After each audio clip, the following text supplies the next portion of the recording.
It depends on who the country is. So, for example, most of the world's cobalt comes from Congo. And without cobalt, there are no EVs. And in fact, cell phones, for the large part, go away. Congo is at best a failed state. And so the idea that it has any control over how this goes is a little ludicrous. Right now, the mines are owned primarily by the Chinese. They get the ore out, they send it to China for processing, then it's incorporated into battery chassis in East Asia, and then it goes to the wider world. But if you break that first link, the cobalt, your options are limited. Number one, you can come up with a much better battery chemistry, but I'd argue we've been working on that for 10 years with limited success. Number two, you can occupy Congo, which is in essence what the Chinese have done to this point. You can go all neo-colonial. I would like to think that there would be an ethics conversation to be held at that point. Or number three, you can just go without and kiss that aspect of the green transition completely goodbye. And we're going to have some version of this conversation about each and every one of these materials. Most of them are not as physically concentrated in their production like cobalt. For example, iron ore primarily comes from two countries, Australia and Brazil. But to think that all of these changes can cascade through and production and transport of the material and the intermediate products is just going to be unaffected, that's some optimistic thinking. The first three books are more or less about the rise and the fall of great powers. So Accidental Superpowers talks about the crises that are going to erupt because of deglobalization and depopulation, and then the issues that Americans are most likely not to notice. Absent Superpower goes into depth in the shale revolution and then plays it forward to show how that's going to accelerate the American withdrawal and remake the American industrial space. Disunited Nations is on the backside of deglobalization. It's about how the countries that we think of as the future, your Brazils, your Russias, your Chinas, came to occupy that place in our mind, and how in a deglobalized world, collapse is one of the less dire outcomes for them, and instead presenting the country like France and Japan that actually will dominate the human conditions in the future. So all of these are about countries rising and falling in these changed circumstances.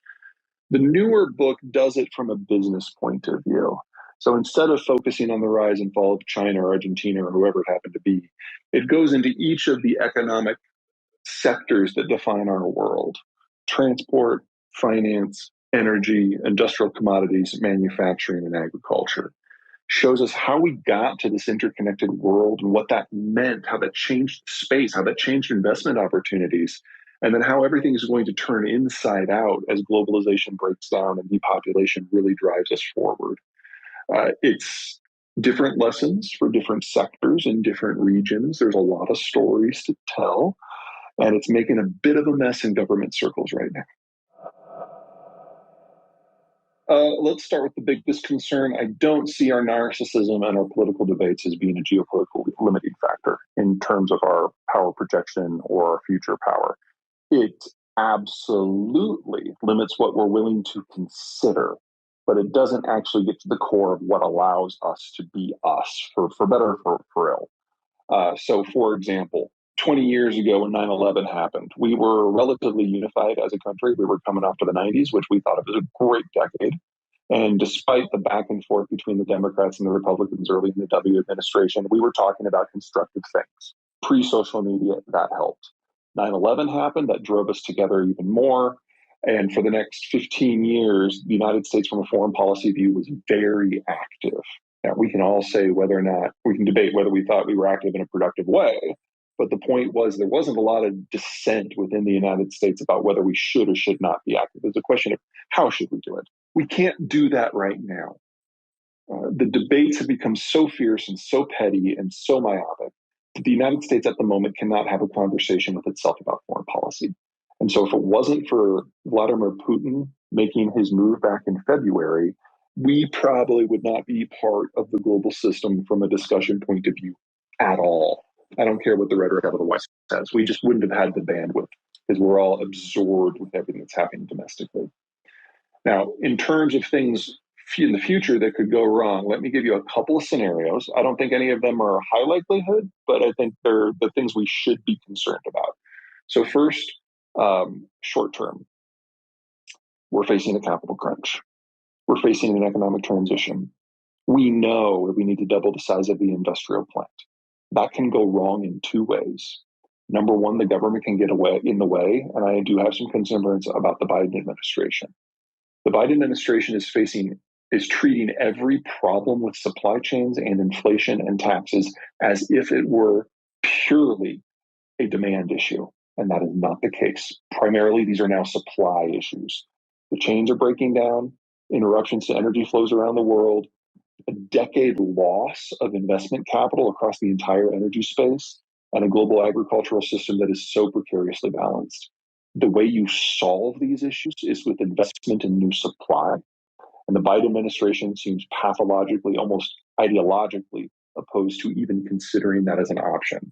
Instead, they're taking steps to increase demand, which in a supply chain stressed inflationary environment is guaranteed to make every single problem that he says he wants to fix worse. I normally try not to criticize political leaders until they've done something so monumentally dumb that they can't come back. And I am worried that the Biden administration is approaching my threshold for that very, very quickly. And if we fail to build out the requisite supply systems to fix these issues, we will have high inflation for a lot more than 5 years. So if this works and we do the build out, that is inflationary too. And we will have inflation of 9 to 15% for 5 years, but we will be accompanied by near record growth. If we fail to do the build out, we get all of the inflation and none of the growth, and it is not over in 5 years. So I'm not too concerned because it's just so obvious, but it should be obvious to the White House press corps as well, and it is not. Longer term, ruling out for the moment a general nuclear exchange, which I see as exceedingly low. I think the biggest long-term threat we will have is what happens when you do have a series of breakdowns around the world that shattered global manufacturing and energy and transport and agriculture. The world that emerges from that is going to be a chaotic, somewhat Darwinian place. And in that sort of environment, our problem is not someone like the United States electing somebody like Donald Trump or Joe Biden. Our problem is when a significant ethnicity or series of countries elect their version of populists. Now, this is how we get the next Joe Stalin. This is how we get the next Mao Zedong or the next Adolf Hitler or the next Pol Pot. I am very concerned about what happens to a world that deglobalizes and the US just doesn't care. I don't have a fix for you here. The United States gets engaged for one of two reasons. We see opportunity or we get scared. There's opportunity here. There is a way for the United States to remake the global condition, to remake the human condition. We've got the capacity, we've got the reach, we just don't have the bandwidth at home. And if we can rebuild that bandwidth, if we can get through this political reshuffling that we're going through right now, then hopefully we can beat the global collapse and come up with a new vision, have a conversation about what we want. But if we fail, massive global degradation is the only way forward here. And people will take advantage of that, and we will not like how they do that.